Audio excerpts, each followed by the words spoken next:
What's up guys, it's Shane here from House of Cards TCG, and today we have for you our latest installation of our How to Beat series.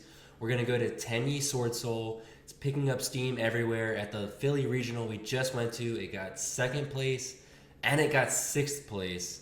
And this is a deck that I played a lot back in the day when we had Protos, when we had Auroradon, and I've been looking into it a lot recently. So I wanted to share with you exactly how to beat this deck. We're going to go over all the best hand traps, all the best tech cards, and exactly where to use your hand traps for maximum impact, and also a little bit of things what not to do.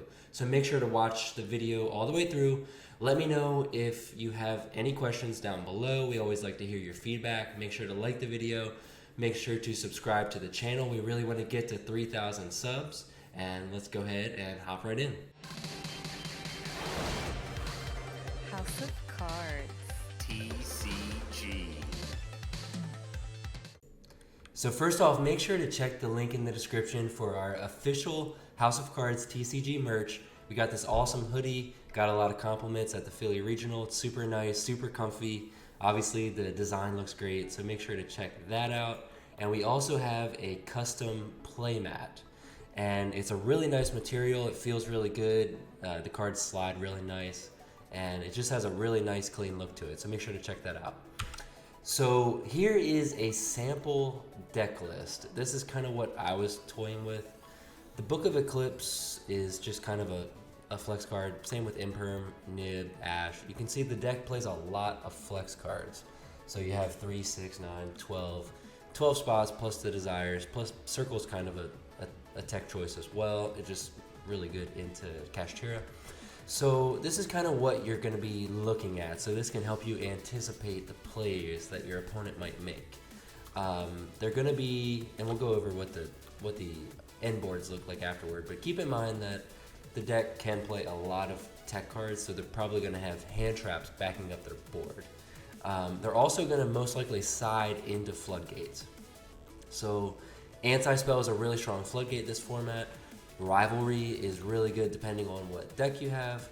So they're going to have floodgates backing up their board as well. So this is a sample deck list. So this is what the optimal end board is going to look like. And this is if they start with the Tenyis. So if you see them start by specialing an Ashuna and then linking it off and then summoning either the Adhara or the Vishuddha and then trying to get into their Swordsoul plays that way, this is what the end board can look like. So they have 3 monster interruptions. This one's backed up by 2 hand traps. They don't have access to the blackout that way, but they do have, this is a really powerful end board. So just the Draco Berserker getting a banish, having the, obviously the Sinister is multiple interruptions in itself, and having the Grandmaster is an extra effect veiler, essentially. So this board is really powerful. This is what their end board looks like if they just start with a normal summon of the Moyi, and that goes through. So they have the targeted negation with the Grandmaster Shishao, and then they have the multiple interruptions with the Sinister, and then it's backed up by a Swordsoul Blackout. And this hand I drew a lot of engine, so I didn't have as much hand traps. But I still drew into the Heavenly Circle, which gets me follow-up. And the key with both of these hands, so let's go back to the other one. I have follow-up in the hand in the form of Taya with both hands. So the deck does have a lot of follow-up, as well as putting up a lot of, it's a lot of field-heavy monster interruptions. So we're going to go over how that impacts. But this is typically what you're going to be staring down if they go full combo. The first card that you're going to want to have versus Swordsoul is Effect Veiler, and you want to hit the Moyi. So if they normal summon the Moyi, they reveal as cost, you want to Effect Veiler that. That can a lot of times just leave them with nothing because they can't go into their Tenyi plays at that point because they control an effect monster, and the only real extender that they have is a hard-drawn Long Yuan. So they could have, you know, the Swordsoul Emergence to search the Long Yuan, but even then their board is going to be a lot more weak, more vulnerable if you Effect Veiler the Moyi. Now, same thing goes if they start with the Tenyi plays and then they get into a Moyi from that way. You still want to hit it. And the other card that you would want to hit is the Taya. If for some reason they can go into a Taya, you want to stop the normal summon. Same thing goes with Infinite Imperm, and it's exactly the same. Imperm is better, it's more played right now because it doesn't play into talents. So exact same thing with Imperm, you want to hit the normal summon.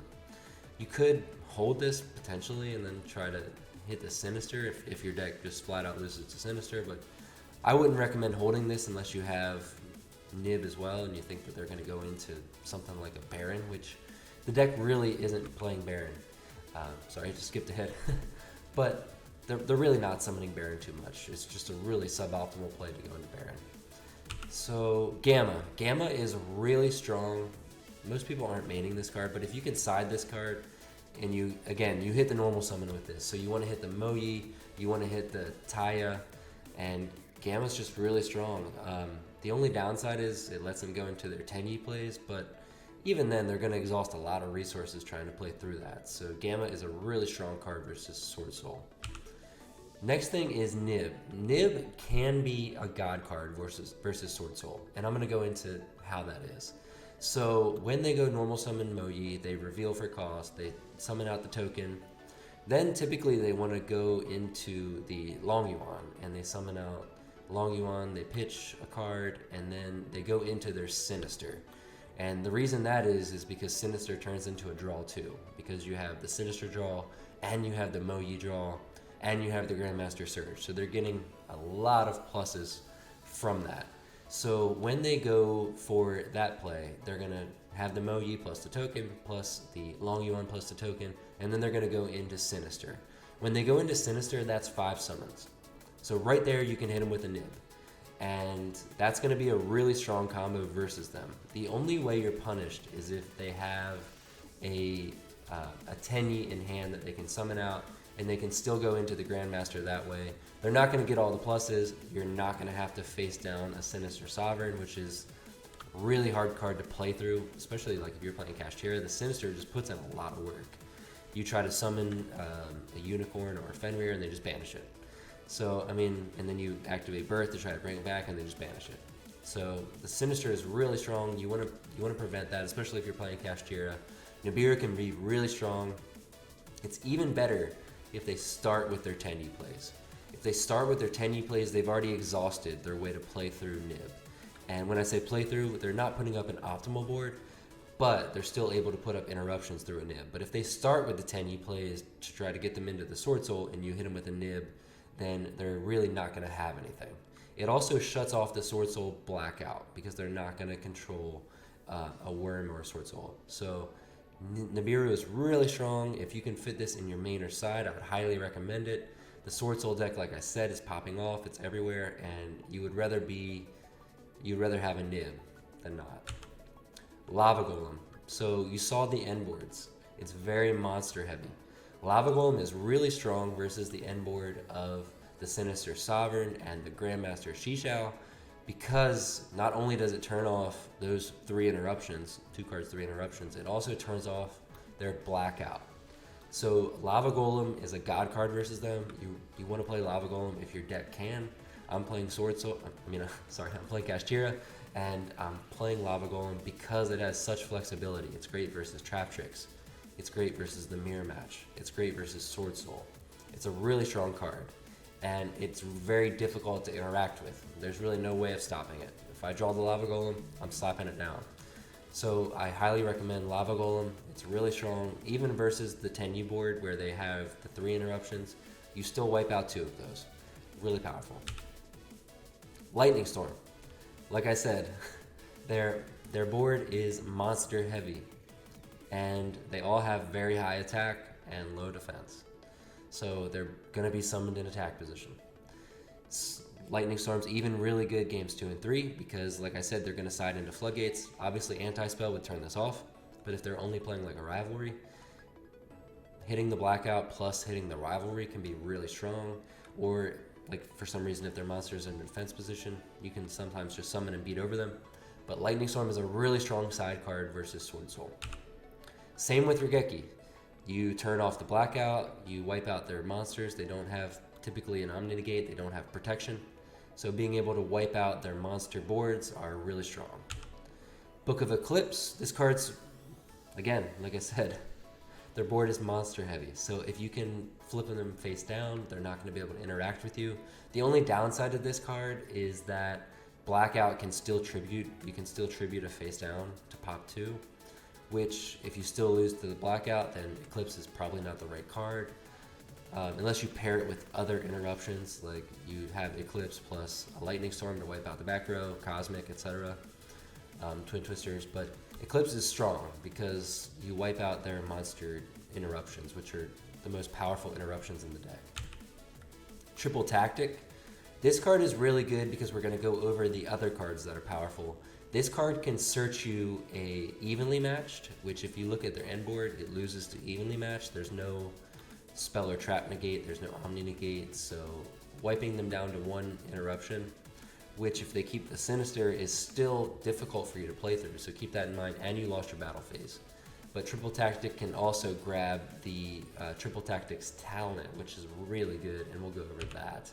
So Triple Tactic Talent is really good because you can take their Sinister, you just have to bait out a negate, and like I said, they're playing hand traps as well, so if you bait out an early Ash, Imperm, hand trap, Mourner, something like that, you can take their Sinister and then you can beat over the other interruption, the Grandmaster, and that's really good. It's just really strong. So Triple Tactic is, if you draw this card versus Swordsoul, you probably win most of those games going second because it's really difficult for them to interact with. D-Barrier, obviously all of their extra deck you saw is mostly synchros. Their Link monsters are really weak. Their Link monsters are not putting up interruptions. So if you can de-barrier them and stop them from going into synchro plays, they're most likely passing on something that has 0 interactions with you, 0 interruptions. De-barrier is really strong. Dark Ruler No More. Like I said, the Sinister is a really difficult card to deal with, and the Grandmaster having the Imperm Veiler effect can be really strong. So if you can Dark Ruler that, again, this is similar to Eclipse, where you're still, the Blackout is still in play. They can still tribute and pop 2, and popping 2 is really strong. So Dark Ruler has its pros and cons. You really need to pair it with something else. If you lose to the Blackout, it's really easy for them to search Blackout. They're going to do it most of the time. So Dark Ruler's good, but not the best. I do like Dark Ruler in this format because everyone's playing Sprite. Sprite's really popular. It also just turns off the Arise Heart, so it's just a good card in general. Evenly matched, like I spoke of. If you can go Triple Tactic Thrust to search evenly matched is going to be a really good card.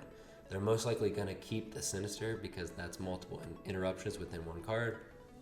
But again, you probably need to pair it with something else. Downside is you lost your battle phase, but you've eliminated a lot. They might have set Imperms, they might have set Anti-Spell, Rivalry.